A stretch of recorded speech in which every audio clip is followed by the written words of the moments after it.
Hello everyone. Today we study about cell. What is cell? Cell की definition क्या होती है, परिभाषा क्या होती है? सेल एक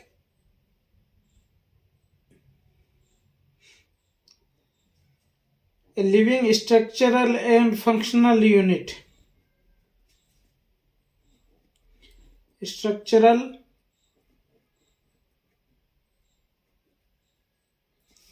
and functional unit.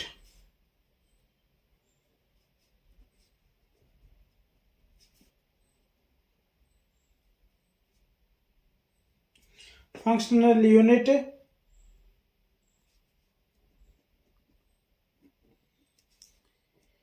which enclosed by a membrane.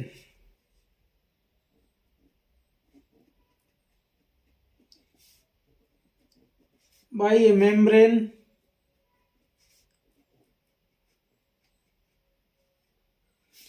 called cell.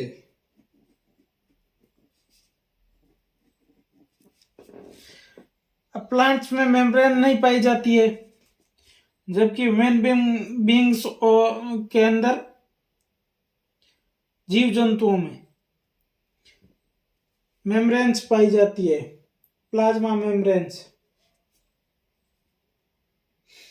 Cell 3 भागों से मिलकर बनी होती है.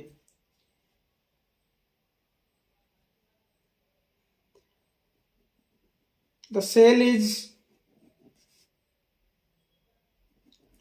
divided into 3 parts.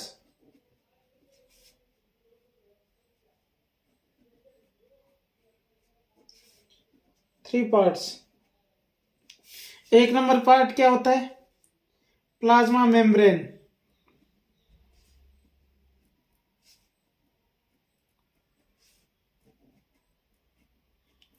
Plasma membrane. 2 number part क्या होता है? साइटोप्लाज्म.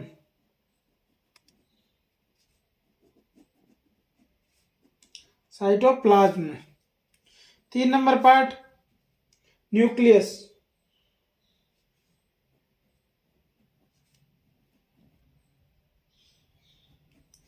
न्यूक्लियस. अब सबसे पहले हम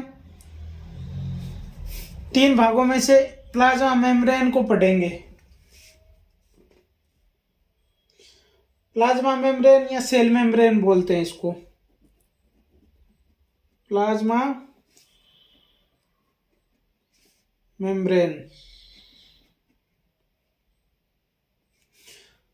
या सेल मेम्ब्रेन. सेल के ऊपर पाए जाने के कारण से इसे सेल मेम्ब्रेन कहते हैं. ठीक है. सेल मेम्ब्रेन क्या होती है? Cell membrane forms the outer boundary of the cell and selectively allows substance to enter or leave the cell. Cell membrane क्या होती है कि सेल की आउटर बाउंड्री बनाती है, ठीक है, और सेल को अंदर आने या जाने के लिए किसी भी सब्सटेंस को अलाउ करती है, सेलेक्ट करती है. इसीलिए सेल मेम्ब्रेन को सेलेक्टिव परमिएबल मेम्ब्रेन भी कहा जाता है. Cell membrane is made up by lipid bilayers of 3 types of lipid molecule. Example phospholipids 75%, cholesterol 20% and glycolipid 5%. Cell membrane के अंदर से ट्रांसपोर्टेशन कैसे होता है? जैसे सिलेक्टिवली अलाउ सब्सटेंस जो मैंने बताए थे, सेलेक्टिव परमिएबल मेम्ब्रेन इसीलिए कहा जाता है. इसके अंदर से ट्रांसपोर्टेशन अक्रॉस सेल मेम्ब्रेन कैसे होता है वो पढ़ेंगे हम. सबसे पहले हमने पढ़ा सेल मेम्ब्रेन किसे कहते हैं. सेल मेम्ब्रेन सेल के अंदर पाए जाने वाले आउटर मोस्ट लेयर को सेल मेम्ब्रेन कहा जाती है, जो सेलेक्टिवली अलाउज सब्सटेंस को, कुछ सेलेक्टिव सब्सटेंस को सेल के बाहर आने और जाने के लिए या क्रॉस आने जाने के लिए परमिशन प्रदान करती है, इसीलिए सेलेक्टिव परमिएबल मेम्ब्रेन कहा जाता है इसे। और सेल मेम्ब्रेन जो होती है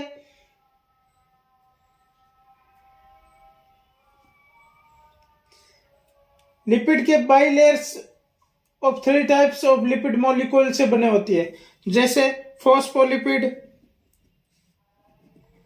फॉस्फोलिपिड जिसका 75% होता है सेल के अंदर,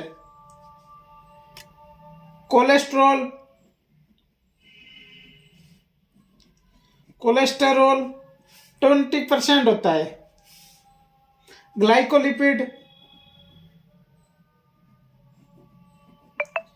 लिपिड्स 5% होता है।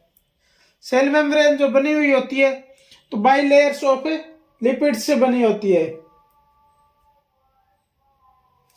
जिसमें फॉस्फोलिपिड होता है 75%, कोलेस्ट्रॉल होता है 20% और ग्लाइकोलिपिड्स होता है 5%। अब इसकी स्ट्रक्चर पढ़ने के बाद में हम पढ़ेंगे फास्फोलिपिड्स के अंदर से ट्रांसपोर्टेशन कैसे होता है। सेमी परमिएबल जो मेम्ब्रेन होती है, प्लाज्मा मेम्ब्रेन, इसके अंदर से आर पार सब्सटेंसेस कैसे मूव करते हैं, ठीक है। तो transportation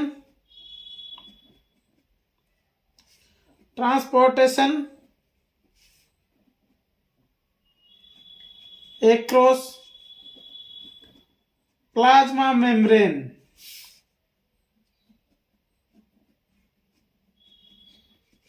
transportation across plasma membrane। अब सेल मेम्ब्रेन के आर पार ट्रांसपोर्टेशन कैसे होता है सब्सटेंसेस का, 2 प्रकार से होता है। एक तो एक्टिवली ट्रांसपोर्टेशन और पैसिव प्रोसेस के द्वारा। एक्टिव प्रोसेस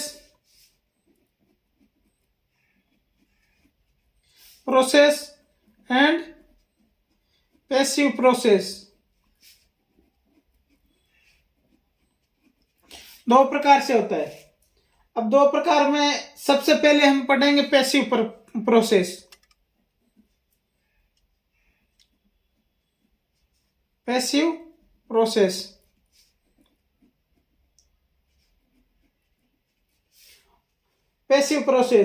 अब पैसिव प्रोसेस होता है, उसमें substance move down by its concentration gradient without use of energy of cell. अब सब्सटेंस होते हैं अधिक मात्रा से कम मात्रा की तरफ, कंसंट्रेशन की तरफ मूव करते हैं, चलते हैं, ठीक है, विदाउट, बिना एनर्जी को यूज में लिए, ऊर्जा को यूज में लिए, ठीक है। Examples of passive process of transfusion of substance are simple diffusion, facilitated diffusion और ऑस्मोसिस। अब पैसिव प्रोसेस के 3 एग्जाम्पल्स दिए गए हैं, जैसे डिफ्यूजन,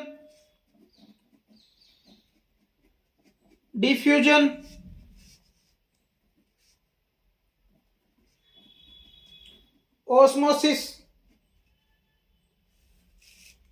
और फैसिलिटेटेड डिफ्यूजन।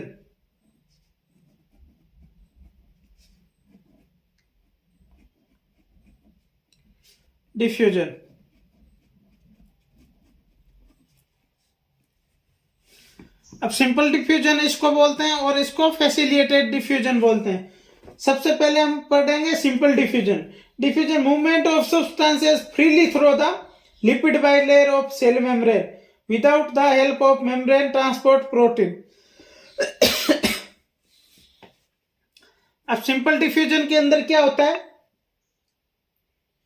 कि जो सब्सटेंसेस होते हैं वो फ्रीली मूवमेंट करते हैं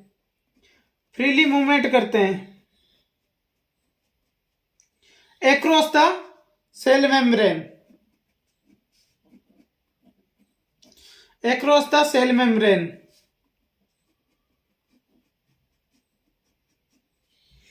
across the cell membrane freely movement करते हैं, और जिसमें विदाउट हेल्पिंग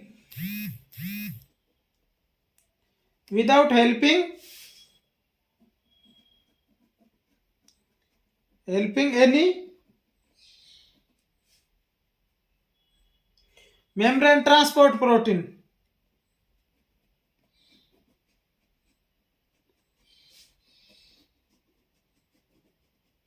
मेम्ब्रेन के अंदर पाए जाने वाले ट्रांसपोर्ट जो प्रोटीन होता है उसको यूज में लिए बिना, उसकी हेल्प लिए बिना सिंपल डिफ्यूजन के अंदर ये आता है। ठीक है, अब हम पढ़ेंगे फैसिलिटेटेड डिफ्यूजन।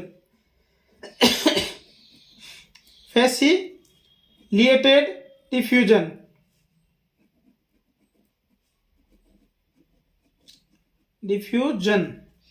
फैसिलिटेटेड डिफ्यूजन के अंदर क्या होता है?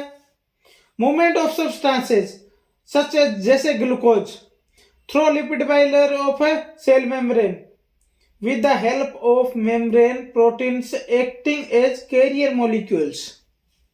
ठीक है, अब फैसिलिटेटेड डिफ्यूजन के अंदर क्या होता है कि जो ट्रांसपोर्ट प्रोटीन्स होते हैं मेम्ब्रेन्स के अंदर पाए जाने वाले,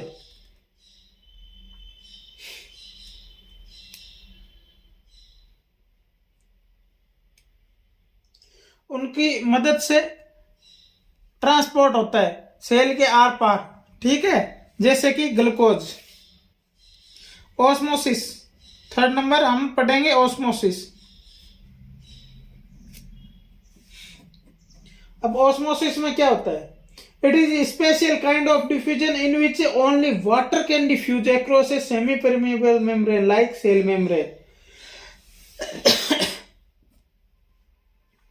ये एक स्पेशल प्रकार का डिफ्यूजन है जिसमें सिर्फ और सिर्फ वाटर होता है, वो सेल के आर पार जा सकता है।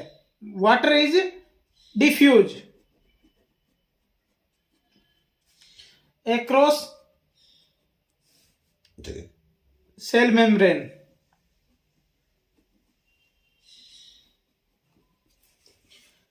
ठीक है,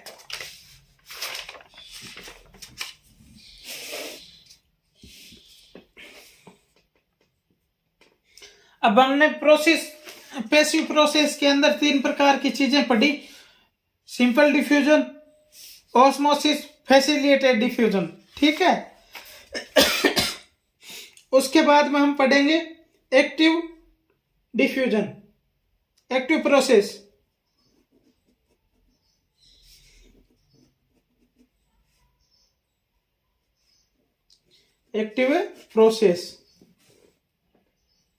एक्टिव प्रोसेस के अंदर क्या आता है? The cellular energy used to move the substance against its concentration gradient. Cellular energy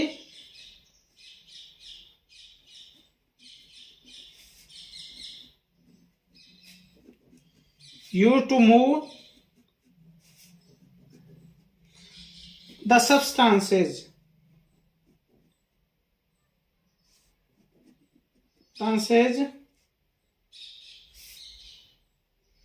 against its concentration gradients, against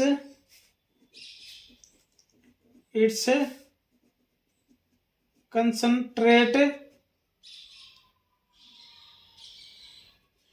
concentration gradients।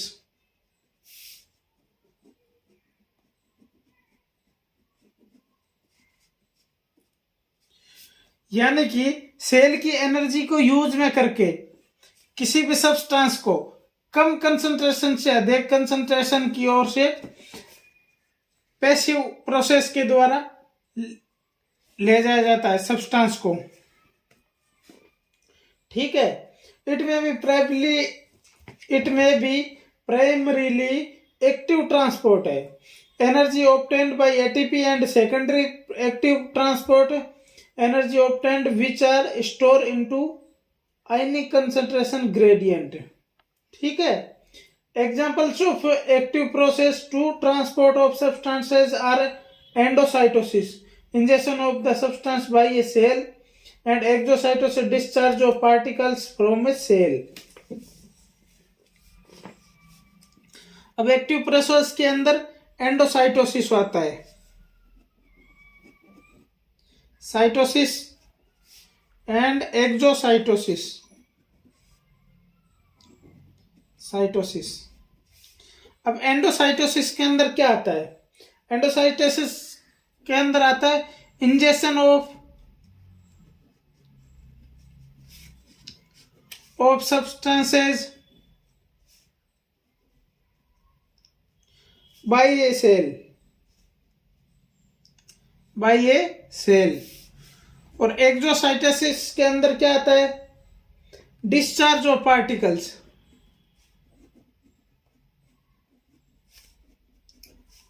Particles from a cell. तो आज हमने सेल का एक पार्ट सेल मेम्ब्रेन पढ़ा, सेल मेम्ब्रेन के अंदर दूसरा cell membrane का काम पढ़ा, सेल मेम्ब्रेन की परिभाषा पढ़ी। आगामी समय में हम